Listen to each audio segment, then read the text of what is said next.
there's been this persistent rumor that Persona 5 Royale, and by default many other Persona games, is coming to Xbox by way of Game Pass very, very soon. So I will link this article in the description below. Give it a read. Let's talk about what that would mean for Xbox and the service known as Game Pass. There's always been this sort of stigma around Xbox and Japanese support. In the past, JRPGs never really came to the Xbox. And when they did, they didn't find support, even with Xbox own home audience. You look at things like Blue Dragon, Lost Odyssey, Infinite Undiscovery. Microsoft spent quite a bit of money not only to try and tap into the Japanese market, but also spur that interest in its home country, and it never really worked out. But lately, with Game Pass, there's been a lot of Japanese support. You can look to Dragon Quest going right into Game Pass.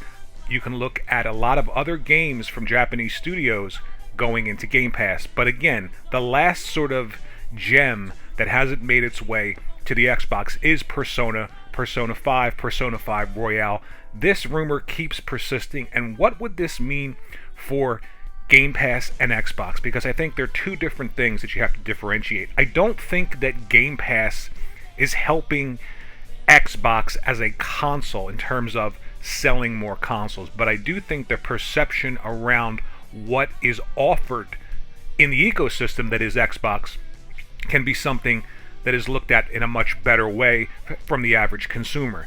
Now, in order to get Persona into Game Pass, what would that mean? That would be absolutely huge. Can you imagine all of the Persona games in Game Pass? Okay, recently all of the Yakuza games made it into Game Pass. Now, those games were just as big and just as well known with the Japanese audience and people who love that style of game, and Yakuza made its way into Game Pass. I look at what that did for Game Pass. I don't see a huge shift in people subscribing to Game Pass for those games. So would they jump into Game Pass for the Persona games? Now, if you've owned an Xbox and you never owned a PlayStation, Persona games have come out. If you've never bought a PlayStation to play those games, are you going to play them now, even though they're in a subscription service? I know people talk about, well, they're there, and I'll quote-unquote try them.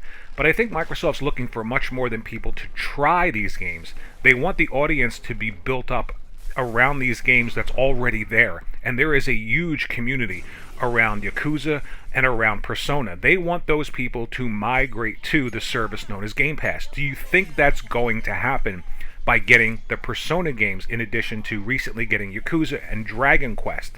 Now, getting all of these Japanese-style games into Game Pass is an absolute boon to the service. I'm not going to pretend that that doesn't make the service much, much more attractive to people who are on the outside looking in, maybe don't like paying a monthly fee to rent these games. They want to own them.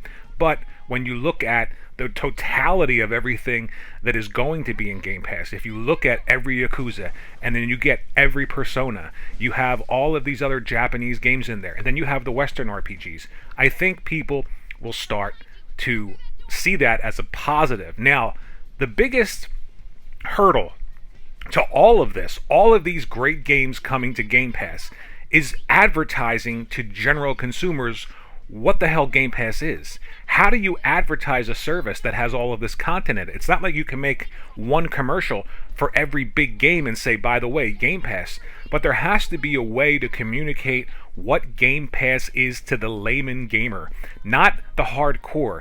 I haven't seen anything really in print or commercial that really drives home the idea of, again, what you get, the totality of what you get for the price each month.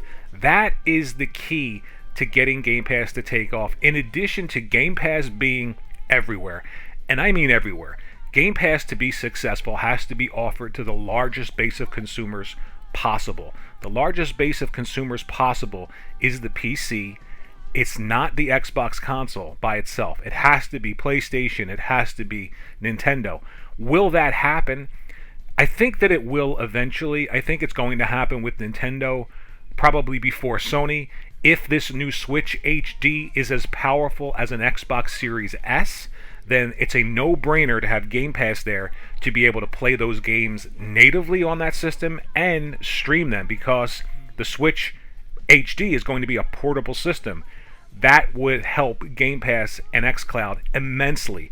The audience for those games that I mentioned, like Persona and Yakuza, is much stronger on the Nintendo consoles and the Sony consoles than it is on the Xbox consoles. So getting these games definitely helps Game Pass, Xbox Game Pass. Not so sure it helps Xbox console. I could be completely wrong. I don't want to discount that, but I want to drive it home the fact that if this rumor is true, it is an absolute huge boon for Game Pass. Much bigger than Outriders Day and Date, much bigger than MLB The Show 2021 Day and Date, because Persona is a phenomenon. There is a community that is so large. There's cosplay, there's comics. People are just into this world and into these characters. And again, where there's smoke, there has to be fire. This rumor keeps coming up, and I don't see it stopping anytime soon. Let me know what you think about this rumor in the comments section below. Like, subscribe, think about sharing this out on your favorite social media platform of choice. I would greatly appreciate it, and I will see you in the next video.